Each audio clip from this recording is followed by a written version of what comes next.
If there is something you want to do and achieve, fuck around and find out.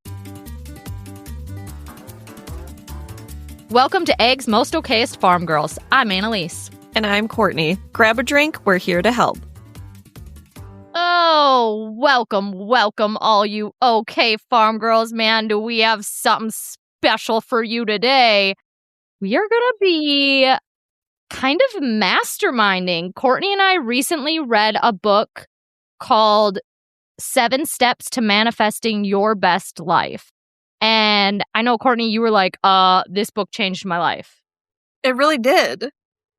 I felt like such a nerd. For me, it was very similar to another book I had read called The Universe Has Your Back. And that was like, that's what changed my life. And so I think this book is similar to that, but I like how it breaks everything down in like 7 tangible steps. Mm-hmm. So what we're kind of doing for Spill the Tea today is talking about each of those steps, sharing our stories of what we've experienced with that. And like, if you guys want to journal along the way or, write down your feelings, you sure can. Otherwise, just keep your ears open and have a good listen. Yeah. All right. Should we just get right into it? Step 1? Just get started. Okay. Ooh, do you hear those papers ruffling, guys? This is Sorry, business. that was loud. All right. So, step 1 when we are manifesting our best life is knowing what you want. What is your vision? And being like very clear about that. I think the most, perfect example is when you and I first started talking about wanting to do a podcast. We weren't just like, you know what, we should do a podcast. I mean, I guess I would argue like that is how it started. We were joking around.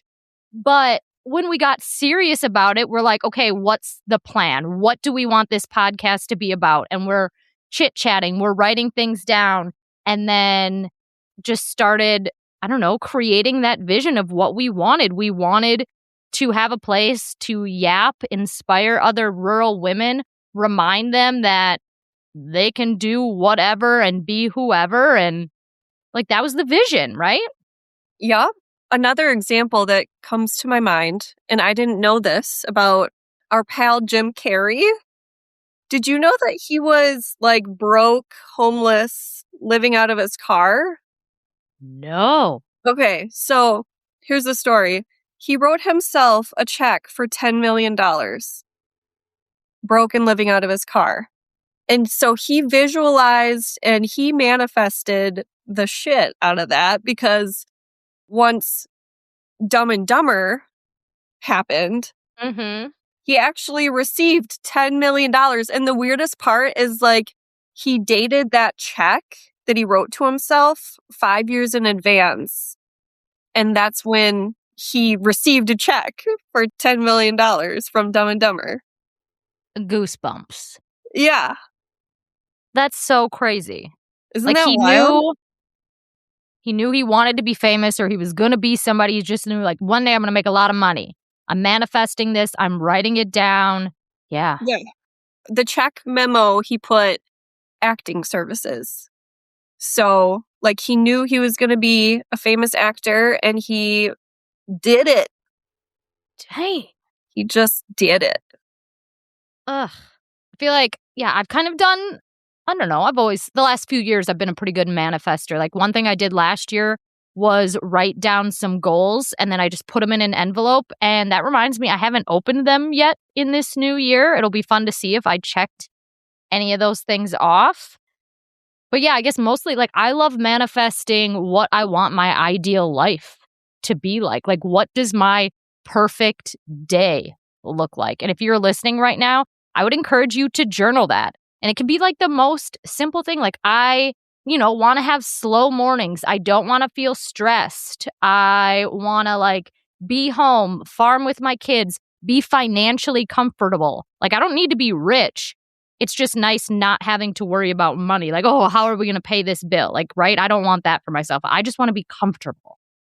Right. One thing I did learn through all these sort of self-development workshops that I've done over the years, the biggest mistake I made was writing down things that I thought realistically I could achieve.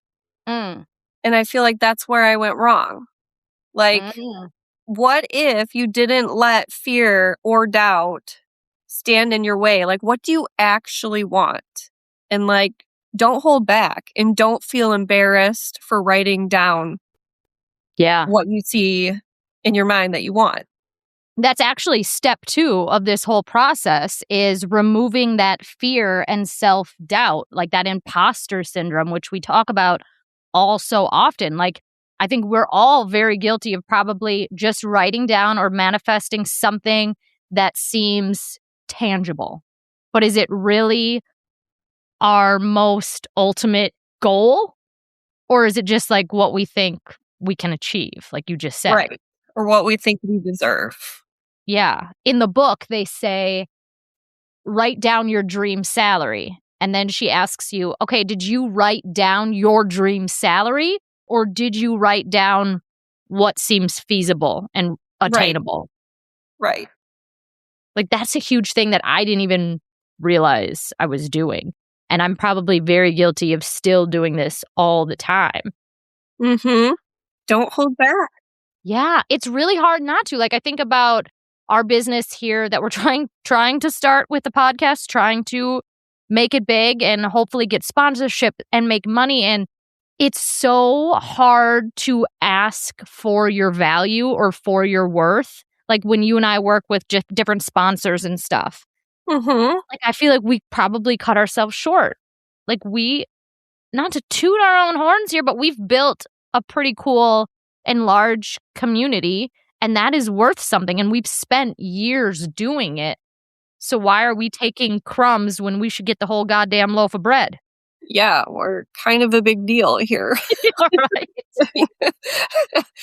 But no, I'm with you on that. And just a little bit about self-doubt. Like when you had mentioned the podcast right away, I was like, oh yeah, I want to be part of that. But deep down, I was like, there's no way. Like she's going to move on. She'll find someone better that's like actually capable of complete coherent thoughts and like just makes more sense.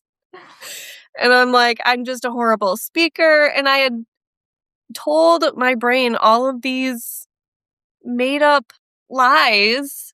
Mm-hmm. Like I even told myself I was very self-conscious about hearing myself speak. I thought, well, and maybe there is some truth to this, but I feel like I just a kind of a slow speaker. Like I talk slow. And I remember talking with Jill, our podcast manager, and I was like, you must be speeding up my track like a ton so that I sound normal. And she was like, I have no idea what you're talking about. Oh my gosh, that's so funny. I never knew that. I know. So it's like we make up all these things about ourselves that are not even true. Mm-hmm. And it's silly. I mean, I did really well in forensics when I was younger. And then I aced every speech class I took in high school and college. So it's like, Courtney, you have value to add. Mm-hmm. And everyone here in this mastermind, in this workshop, will find hopefully that they have value too to add to whatever dream that they're trying to do. Yeah. I think it's so easy to think we're not good enough, we don't know enough, we're not smart enough, somebody else is already doing this thing, they're doing a better job. But it's like each and every one of us is so different and has unique perspectives that you should do this thing because the way you're going to do it is probably going to be different than the way somebody else is. Or somebody's going to resonate more with you on this thing than they do with Karen down the road or whatever. Exactly. Yeah, I think mindset and believing in yourself is huge. Another good example I have of this is when we were trying to conceive and we were going through all our infertility issues and my mindset was complete shit. I was convinced something was wrong with me. I was convinced I was never going to be a mother. Like I was just sad, I was depressed, I was mad at everybody around me for getting pregnant and I continued to not get pregnant. in that mindset. And then I read the book, The Universe Has Your Back, and I shifted the way I thought about it. And I told myself, I am going to be a mother someday because I can feel it inside me. Like, I wouldn't have this feeling if it wasn't meant for me. But I need to understand it's not going to happen maybe the way I envisioned it. Mm-hmm. And once I came to terms with that, we got pregnant and I had twins. I feel like there's no coincidence there on that timeline and your change in your mind, change of perspective there. Right. So if you are the journaling type, I would recommend to you to journal down or take a minute to think about what ideas, beliefs, or things are standing in your way. What are your roadblocks? And what do you got to do to get them out of the way? It's probably, honestly, just a different way of thinking. Mm-hmm. All right. Step 3, align your behavior. The way we behave is a direct reflection of what we think we deserve. So you got to make it happen. Like, you can't just write stuff down and then sit in the recliner and say, okay, whenever you're ready, bring it to me. Like, you still have to do the work, right? You got to put yourself out there. And again, I think about us in the podcast. We did the work. We started researching things. We reached out to Jill Carr Podcasting because we're like, look, we know that we aren't smart enough or have the time or the capabilities to like edit and do all the behind the scenes work of a podcast. Like, please help us. And then we realized that costs money. And so then we did the work to come up with the money and to make it happen. And we continue to do that. You know, this event we host once a year is, as of right now, it is how we pay to keep our podcast going. And any sponsorship we get now in the next year will be income, which is pretty cool.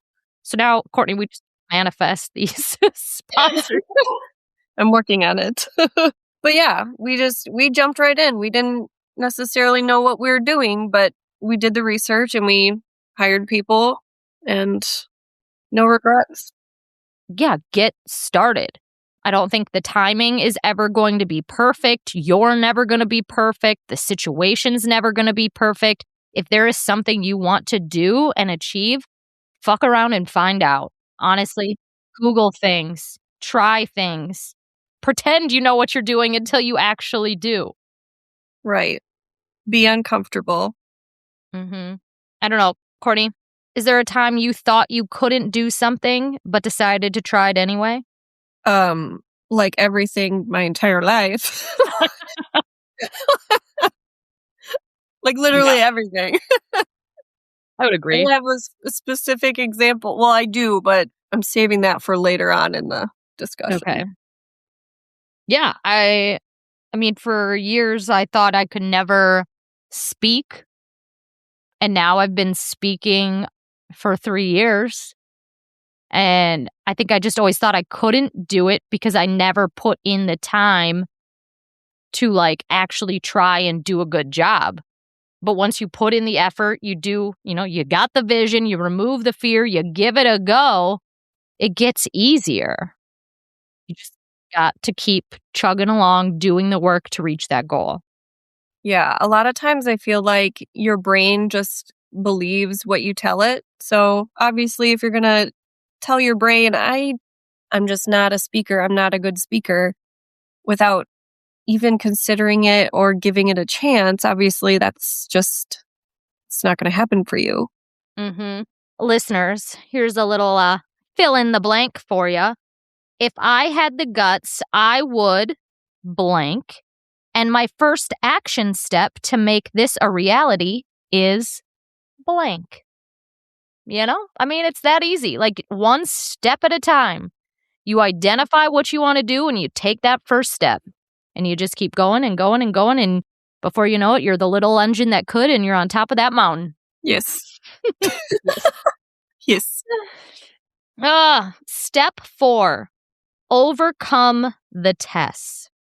Okay, so achieving a goal, living life, being alive, it's just not easy. There will always be people, obstacles, and things that get in your way. And it's kind of the universe's way of figuring out if you're really ready. Do you really believe you're worthy? So if something negative hops up in your journey, like don't look at it as like a point to quit. Look at it as a challenge to overcome and like a test for you to see, are you really on the right path? Do you really want this thing? Mm-hmm. Yes. I've come across so many naysayers, like just people who have doubted me. That's something that I've had to overcome just with pretty much everything, just from trolls on the internet saying like, you can't raise cattle in Wisconsin or longhorns in Wisconsin, and all the way to just people I'm really close with doubting you. Everything from starting on social media, everyone basically told me that was a waste of time. Selling longhorn mounts, people always told me like there's just not a market for like a novelty like that. I tried to sell a longhorn mount early on, one of our first mounts, to Dale Brisby, and he told me in his exact words, good luck with that. No way. I never knew this. Dale Brisby? Okay, randomly, I used to talk to Dale Brisby. I never told you that? No. Okay, well, he told me good luck with that. On a mount. I'm so curious why he would not. Why would he not believe that Yeah, this would work? I don't know. He poo-pooed me. And so that was $4,000 he poo-pooed. And now I've sold them for 16 grand, 14 grand. So suck it, Dale. Suck it, Dale. Fucking Dale. Yeah. And then not only the mounts and everything, but just starting Ranch and Root, Becca and I heard so much negativity about it. Just like, and Aaron sadly was one of them, like one of the naysayers. He was just like, sounds like you guys are doing a ton of work and not getting paid for it. Mm. And we can discuss this more like in the panel, like when we do our panel session, if people are curious about the unique model of Ranch and Root and how it's run. But I basically just had to keep reminding Aaron, like, if Ranch and Root does well, we do well. If Right. the beef sells, we can sell our mounts. Yep. So, like, you have to trust the process and you have to look at the whole picture. Mm-hmm. So that was something I had to overcome. I thought an interesting example in the book was finding love, because who here has ever went back to an ex even though you knew they weren't right for you, but you go back to that person or that situation because it's comfortable, it's familiar, you know it.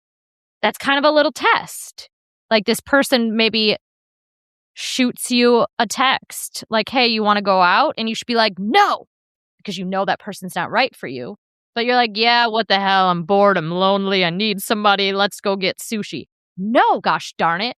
You got to put your guard up, so to speak, block that person out, shut the door there so you can open a window and let somebody else in. Mm-hmm. I know when I had said years ago that I wanted to make Modern Day Farm Chick a brand and I wanted to start speaking and I wanted to start doing all these other things, but I was scared because I was making really good money with Rodan and Fields and selling skincare.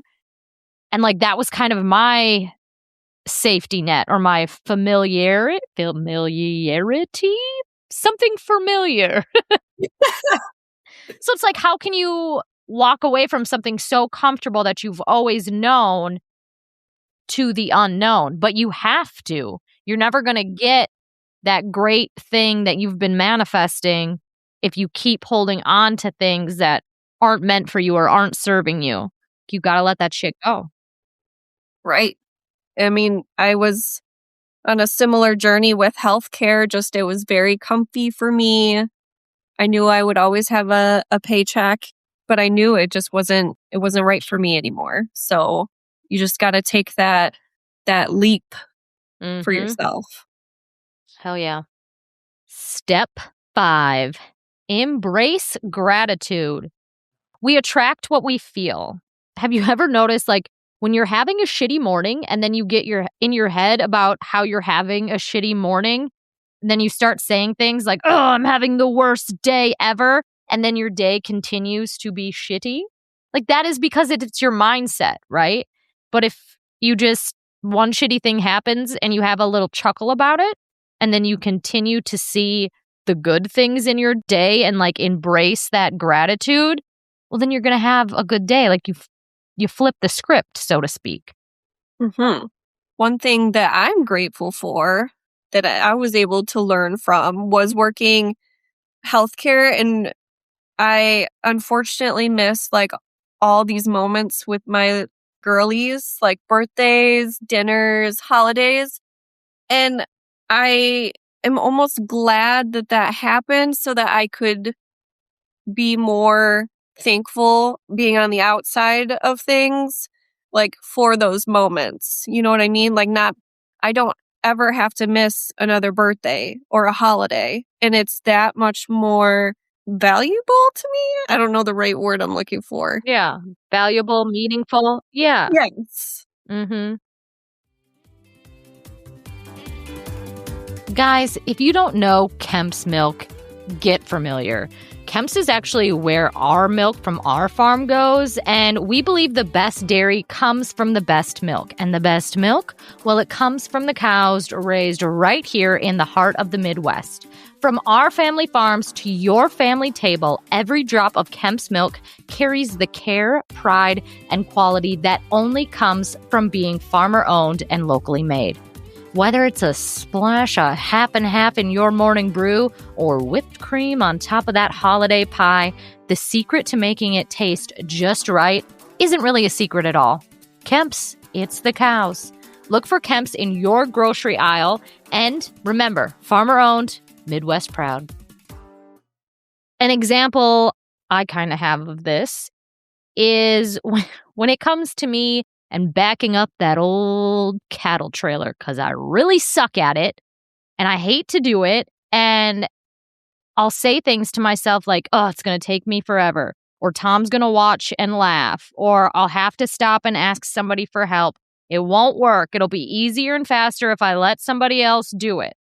But if I were to instead tell myself I can do this, it's okay if it takes me a long time. I'm learning. I'll get better. Tom might laugh, but he can remember what it was once like to back up the trailer for the first time. So if you just rethink things and realize like what an opportunity you have, I think you're just going to have a better chance of accomplishing a goal. Agreed.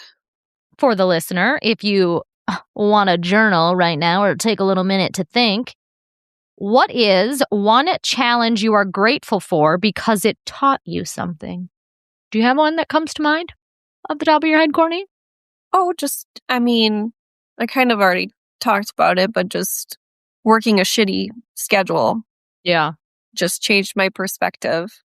I feel like it's good to work like those shitty jobs or challenging schedules, because when you're on the flip side, you're like, oh, I'm so thankful, like, I don't have to do that anymore. Right.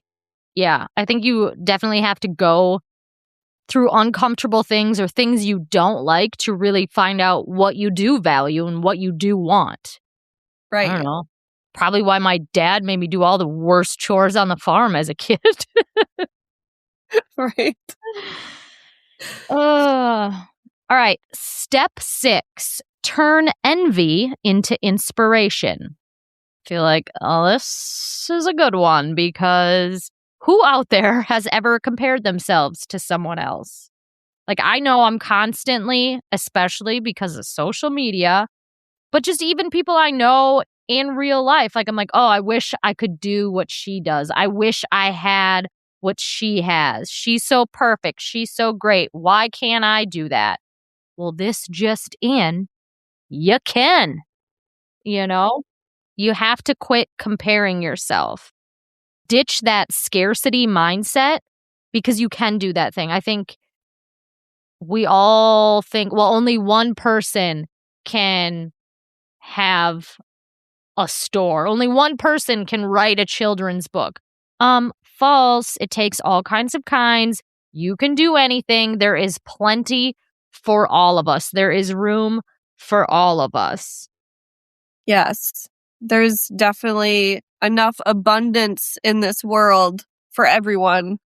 And seeing like one person really just killing it, like that's not going to take away from what you want to do. Because everyone has something unique to bring to the table. No person is alike. We all have different styles of storytelling and different experiences, which, like you said earlier, may resonate better with someone else. Yeah. Yeah. Just this past, when was that? This fall around Thanksgiving time, I saw someone I know had published yet another children's book. And I feel like that first feeling I had was like, oh my gosh, how does she do this all? Like it was jealousy.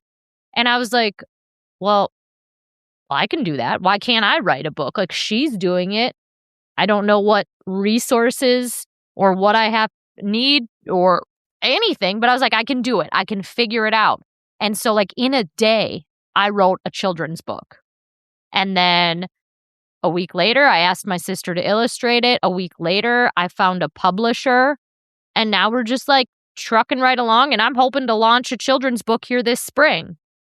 That's amazing. You have to turn that envy, that comparison, into your inspiration. And remember, there is room for all of us.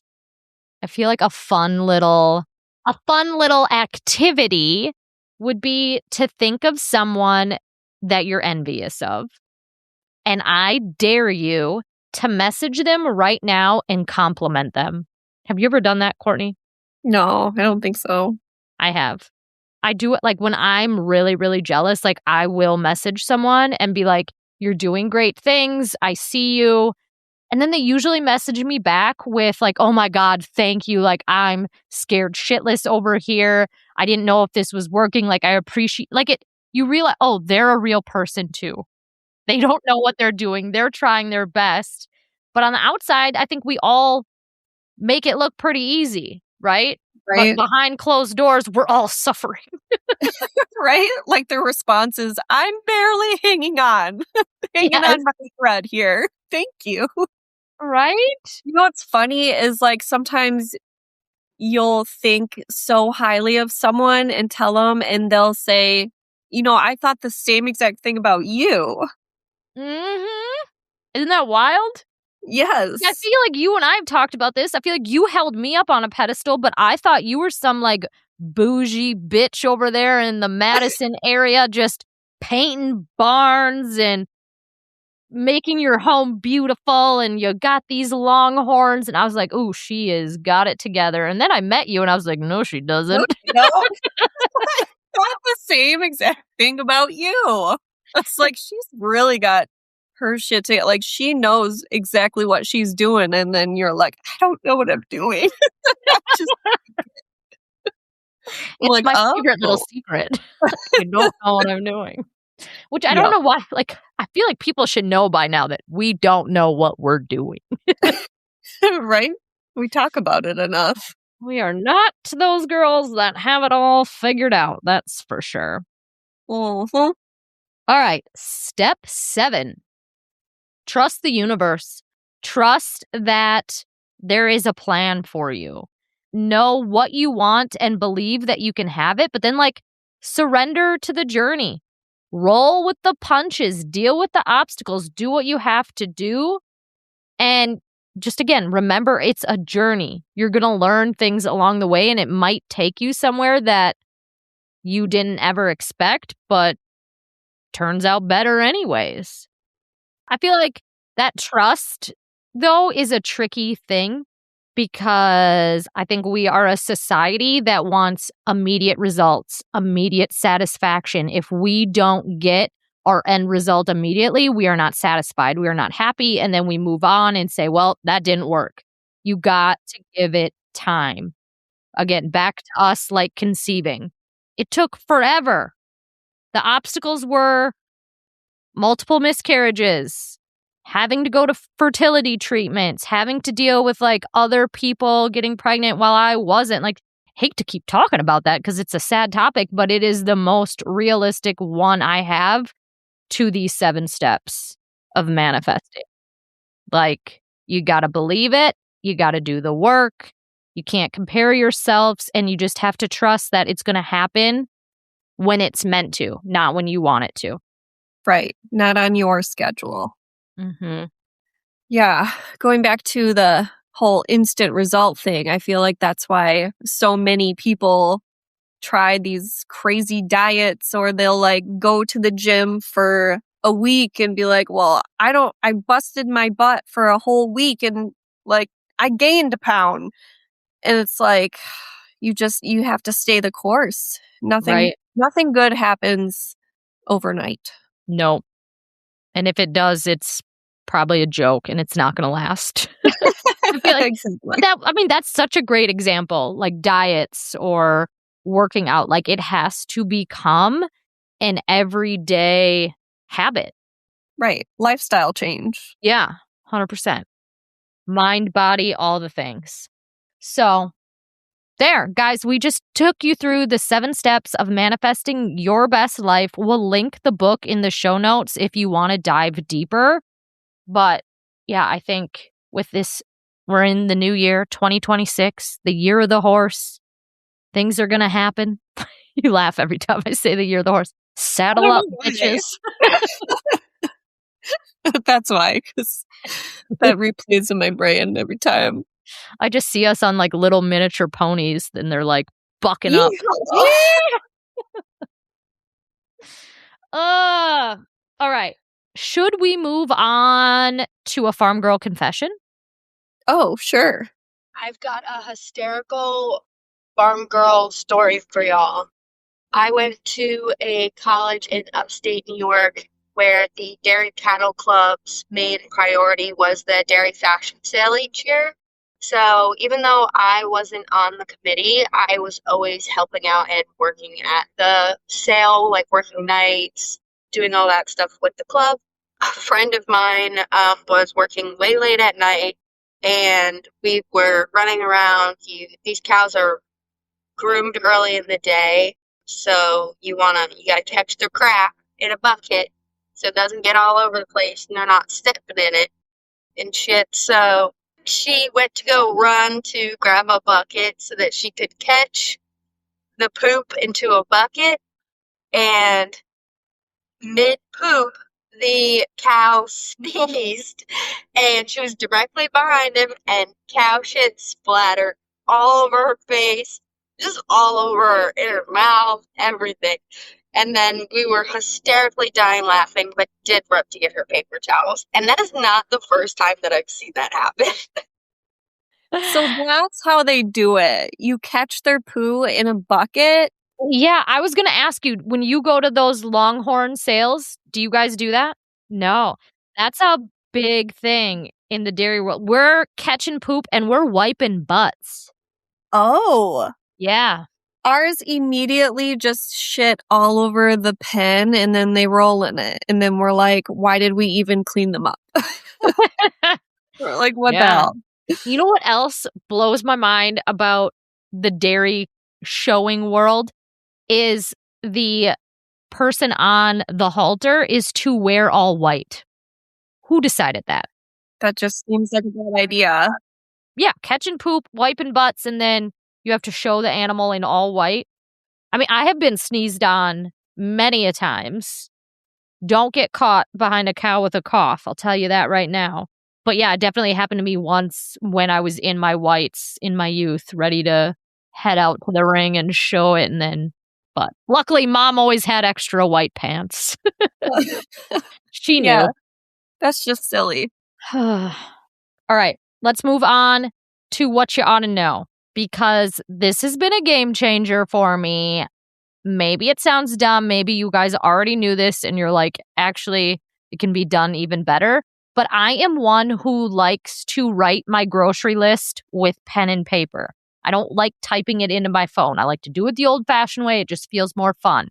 But then I like to have my list in my phone because chances are if I go to the grocery store, I'm going to forget that piece of paper. So what I've been doing is writing the list. I take a picture of the list. I send it to ChatGPT and ask it to put it in like a list form where I can like check off things. Not only does it do that, but it also categorizes everything on my list. It'll put it like produce, meat, deli, and I feel like it's been a total game changer. Oh, interesting. Yeah. Just makes it look nice and pretty and organized, and I just chicken scratched a bunch of mumbo jumbo on a piece of paper, you know? I see.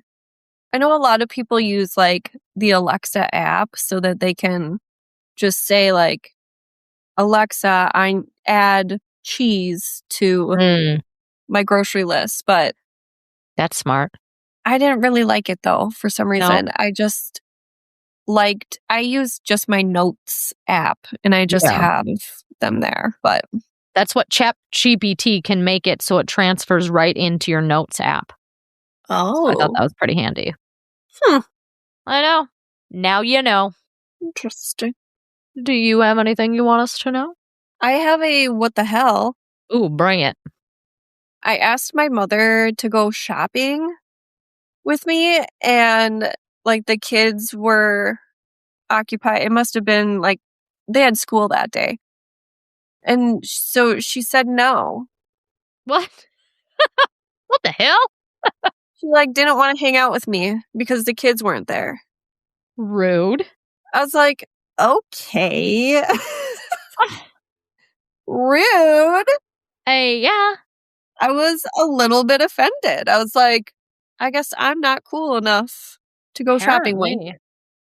She's like, no, I think I would just rather stay home. I wonder where you get that from. No, speaking of shopping, do you like shopping? Do you go out and about a lot? I feel like you're mostly online. I usually don't like it, but every now and again, like I have to make the venture into Madison for something. And I usually just want like a sidekick, like someone to get lunch with. The best part of shopping is going out for lunch. Like, I don't like shopping. I like going out for lunch. Yeah. I was going to buy her coffee and everything. Missed She's opportunity, like, no, I'm good. Can't believe that. Next time I'm going to be like, oh, the girls are coming. And she'd be like, okay, you can come pick me up. And then they just won't be there. Psych! I tricked you. Too late now. I never go shopping. And now Sage is 8 years old. And I realized maybe I should take her shopping. Like usually I just buy their clothes online. I know what they like. They get it. They're happy. But I'm like, maybe she would like to waltz around Old Navy and see what's out there. Little fashion show in the dressing room. And so we did that. And it was fun. But she told me we went to Old Navy and Sephora, out for lunch, Blaine's Farm and Fleet, which I know is probably a pretty lame list, but I'm not a shopper. I don't care for it that much. Yeah. And when we got done, she told me it was fun, but next time I need to take her to more stores. Like she needs to go to a mall. Oh, that's a whole nother level. That is my nightmare. I hate it. That does not sound like a fun day. See, I think my mom ruined it for me. When we were kids, we grew up in Baldwin, which is, I don't know, 40 minutes from the Mall of America. And my mom loves to shop. She will shop all goddamn day. And that's what we did every Saturday. Up to the Mall of America, and we would shop all day. Like, I remember my sister and I sitting on the floor of stores from pure exhaustion. And mom would be like, keep going. We got more stores to go. I was like, I don't want to. Yes, my sister and I would just like mess around and like go hide in the clothing racks and stuff. and just like try to keep us, we were so bored and it was like torture. But my mom was a huge shopper too. Like we would be shopping all day. My Yeah. sister and I would be hating our lives. Ugh, it's not for me. A good Yep. lunch? Hell yeah. But then just I'm leave always me in the down car. to eat. Yeah. Yeah. Anyways. All right. Well, with that, my friends, go manifest your best life. And next year, get a ticket to our event so you can do this sort of like mastermind. What we did today is like, I don't know, a shortened version of it. But when you do this in real life with us, with other rural women, it is a blast. And I feel like it fills your cup right up and you leave feeling so empowered and like a badass. And Gives you clarity. I remember going to one of your masterminds and I left there like, I know what I have to do and I'm going to do it. because I feel like it forces you to really do the work, to say it out loud, to say it to other people, and then you get validation from other people.